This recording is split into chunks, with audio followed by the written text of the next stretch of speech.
Good morning, dear students. How are you all? As you all know that we are already dealing with our chapter number 8, body movements. Yes, kids.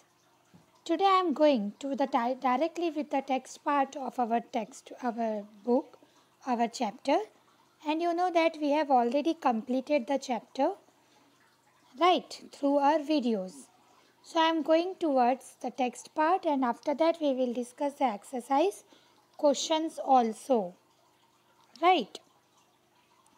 So, as you know that we have gone through all these part in our video and we have done the different types of joints as well, isn't it?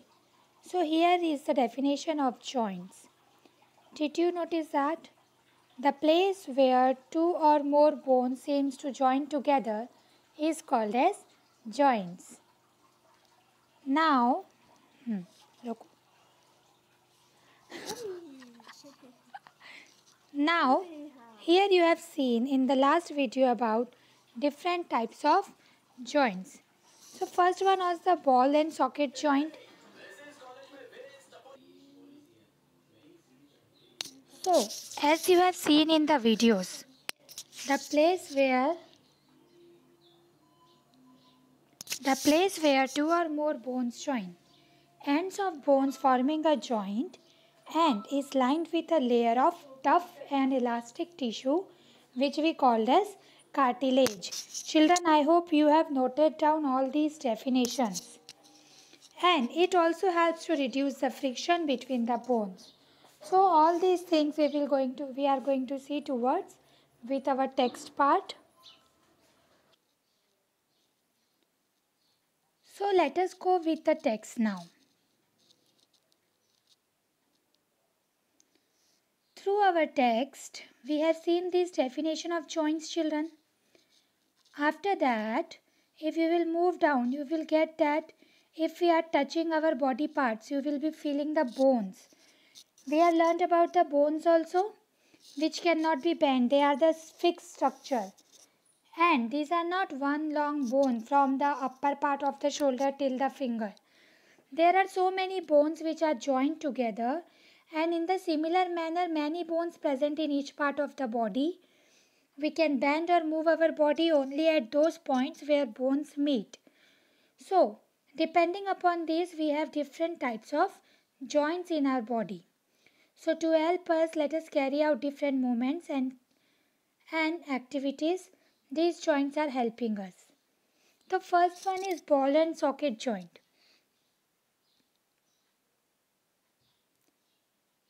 As we have seen in our slide, in our video, ball and socket joint is a joint in which the ball-shaped surface of one round bone fits into the cup-like depression of another bone, and it is generally found in the hip where the rounded head of the femur, that is ball, rests in the cup-like acetabulum, that is socket. You can see this structure also on the X-ray, right? And in the glenohumeral joint of the shoulder where the rounded head of the humerus ball rests in the cup-like glenoid fossa of the shoulder blade. So this is what also we have seen in our text. Roll a strip of paper into a cylinder. Make a small hole in an old rubber or plastic ball and push the paper cylinder into it as shown in figure. So you can also stick the cylinder on the ball, put the ball in a small bowl. So here is the figure which is talking about making a ball and socket joint. There is a ball and a paper cylinder.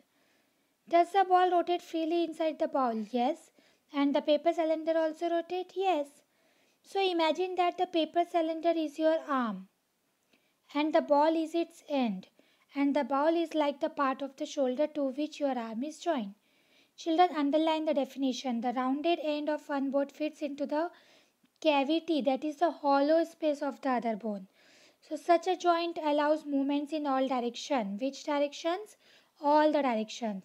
And such kind of joints are called as ball and socket joint. So we have the example of hip bone. You can see here ball and socket joint. And here is the thigh bone. So this is the first type of joint, that is ball and socket joint. And here some more example of ball and socket joint we have seen in our video. Children, you should draw these diagrams, okay? And draw this diagram with the proper labeling if it is asked in exam, so you can draw it properly. Second one was the pivotal joint. Children, pivotal joint allows for rotation which can be external, for example when rotating an arm outward, or internal when rotating the forearm. These movements are typically called pronation and supination. This joint helps us to move our head up, down, right and left, and are present in our neck. So these joints are helping us in this way. You can see the diagram of pivotal joint. It will not rotate completely from one point. It will have to return to take the another rotation. So here you can see the joint where our neck joins the head is a pivotal joint. Underline the definition. It allows us to bend our head forward and backward and turn the head to a right or left. Children, these movements are possible. You can try this. These movements are different from those of our arm that can rotate a complete circle, but our neck cannot rotate a complete circle. In a pivotal joint, cylindrical bone rotates in a ring. Now comes towards the third part of joint, hinge joint, which is a bone joint in which the articular surfaces are molded to each other in such a manner as to permit motion only in one plane. Children, you can see this molded part. This part helps to do the motion in one plane in one direction. Okay, examples of these are given here. So let us see this in the text. Open and close the door a few times. Observe the hinges of the door. So they allow the door to move back and forth. In the similar manner, there is an activity. Let us look at a kind of movement allowed by a hinge. Make a cylinder with cardboard or thick chart paper and attach a small pencil to the cylinder by piercing the cylinder at the center. Now make a hollow half cylinder from cardboard such that the rolled up cylinder can fit inside. Now, the hollow half cylinder with the rolled up cylinder sitting inside. It allows movement like a hinge. Try to move the rolled up cylinder. How does it move? It will move back and forth. And how is this movement different from what we saw in our constructed ball and socket? That was rotating completely, but here the motion is not complete. You can also see hinge joints over here on the knee. Movement of the elbow in activity 1, what we have constructed. But it is different, of course, because it gives a movement, only a back and forth movement, not a complete rotation.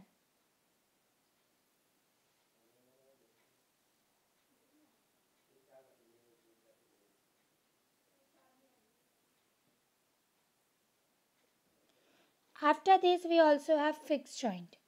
Some joints between the bone in our head are different from those we have discussed, as it doesn't move. Fixed bones are only found in our upper jaw and skull and our teeth. So these joints will not move. We can have the examples over here. Fixed joints. Right. Let us see about it in our text. Some joints between bones in our head are different from those we have discussed. The bones cannot move. All of you underline. The bones cannot move at these joints. Such joints are called fixed joints. So when you open your mouth wide, you can move your lower jaw away from your head.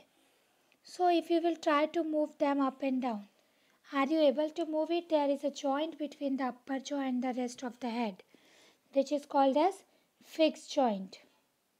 So children, this is what all about some main joints. Here is an important point for you. The human skeleton is composed of around 305 bones at birth, but the number of bones in the skeleton changes with age. It decreases to 206. because bones by adulthood after some bones have fused together. This framework of the bones is called the skeleton. So let us see about skeleton now. Children, one more extra joints I have told you about, gliding joint. This is a joint which is under psychological condition, allows only gliding movement.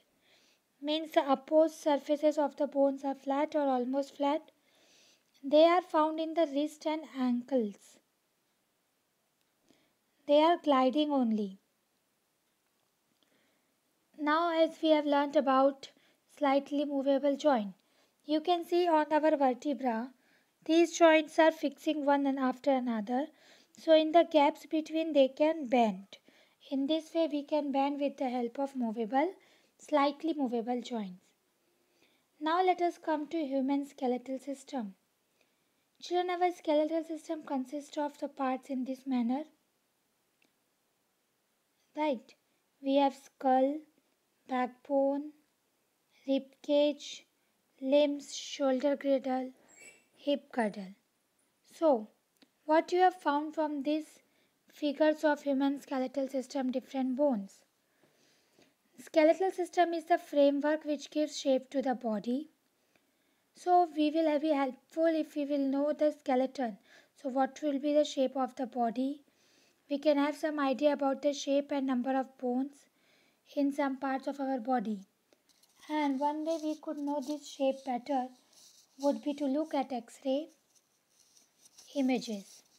Did you or anyone in your family ever have an X-ray? Children, you can see the bones in the X-ray.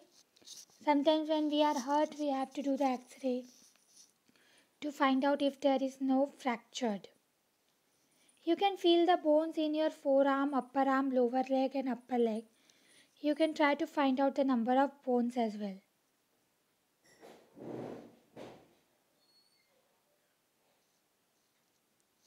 Similarly, you can feel the bones of your ankle and knee joints and you can compare these with X-ray images. Children, bend your fingers. Are you able to bend them at every joint? How many bones does your middle finger bend? That is 3 only, right?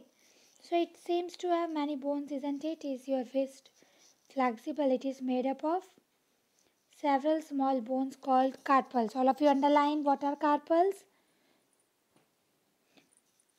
There are several small bones, okay, which is helping for making your wrist. So it's called carpals. And now another activity, take a deep breath and hold it for a little while. Feel your chest bones and the backbone by gently pressing the middle of the chest and back at the same time. So in this way we can find out we have the rib cage, then the shoulder bones are also present. We have seen the diagrams of these bones, children. You will have to observe this figure carefully. We see that the ribs are curiously bent. They join the chest bone and the backbone together to form a box, and that box is called as rib cage. There are 12 ribs on each side of chest, and some important internal parts of our body lie protected inside this rib cage like heart, lungs. Now you can ask your friends to touch their toes without bending the knees. You can, starting from the neck, move your fingers downwards on the back of your friend. What you feel is the backbone. It is made up of many small bones called vertebrae. Children, you can write it down. What is a backbone? Backbone is the bone which is made up of many small bones called vertebrae. It consists of 33 vertebrae. And the rib cage is joined to those bones if backbone was made up of only one long bone. Will your friend be able to bend? Yes. Make your friend stand with both hands pressed a wall and ask her to push the wall. Bones on the back are prominent where the shoulders are. They are called shoulder bones. And this structure is made of, in figure 8.13, it is pelvic bones.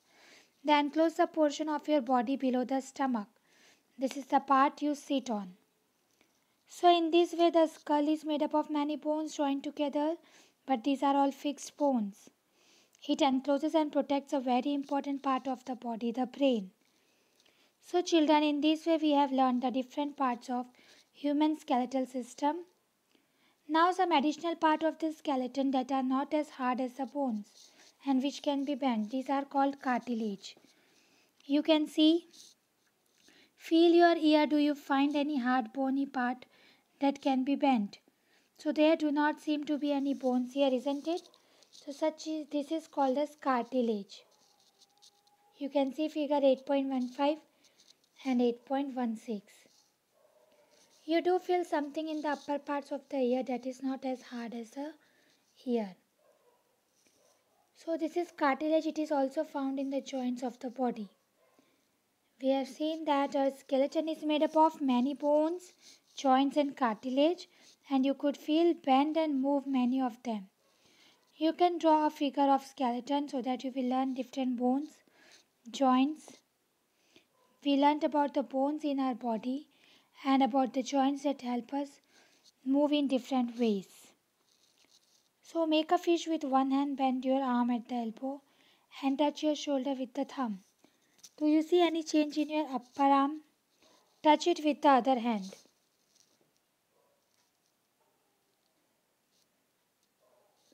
You will observe a swollen region is the upper arm. This is called a muscle. You can see red color portion in the diagram, children. The muscle bulged due to contraction. It becomes smaller in length. Now bring your arm back to its normal position. You will not find any more muscle. So you can observe similar contraction of muscles in your leg when you walk or run. When contracted, the muscle becomes shorter, stiffer and thicker and it pulls the bone. Muscles work in pairs. When one of them contracts, the bone is pulled in that direction. So the other muscle of the pair relaxes to move that bone in the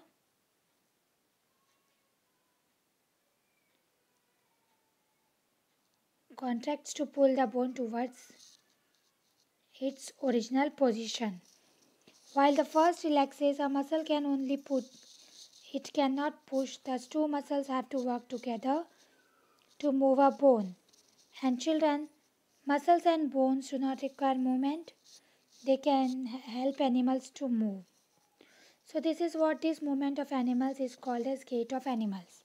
So here we have completed our chapter and gait of animal, which is our deleted portion, but that also I have discussed with you in the introduction video. So we have completed our chapter now. So in the next part I will be discussing the exercise questions and we'll start our next chapter number 9. So till that time your assignment is try to find out the question answer of the exercise. So see you in the next class. Till that time, feel free to ask your query. Take care of yourself, stay safe, stay home and enjoy online schooling. Thank you all of you.